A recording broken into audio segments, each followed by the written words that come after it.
नमस्कार, आपण पाहत आहात महाराष्ट्र नंदन न्यूज 24। बातमी अशीची बदल घडवेल।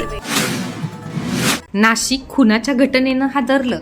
मध्यरात्री तरुणाची हत्या, आरोपी फरार। शहर खुनाच्या घटनेने हादरले आहे।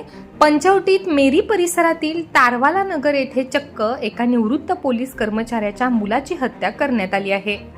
धारदार शस्त्राने हा खून करण्यात आल्यामुळे नाशिक हादरले आहे। गगन प्रवीण कोकाटे, वय वर्ष 28 असे खून झालेल्या युवकाचे नाव आहे। या घटनेनंतर पोलीस कर्मचाऱ्यांनी घटनास्थळी धाव घेत पंचनामा केला। यावेळी पोलिसांना गगन याच्या खिशातून एक चिठ्ठी मिळाली आहे।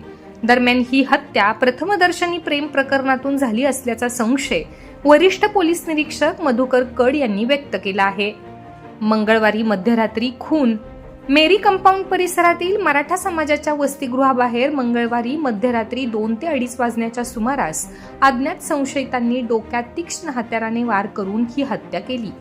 बुधवारी सकाळी 7 वाजण्याच्या सुमारास काही नागरिकांना रक्ताच्या थारोळ्यात गगन याचा मृतदेह आढळून आल्याने त्यांनी पंचवटी पोलिसांना घटनेची माहिती दिल्यानंतर खून झाल्याचे उघडकीस आले। या घटनेनंतर पोलिसांनी एक पथक तात्काळ संशयितांच्या मागावर पाठवले असल्याची माहिती पोलिसांकडून देण्यात आली आहे।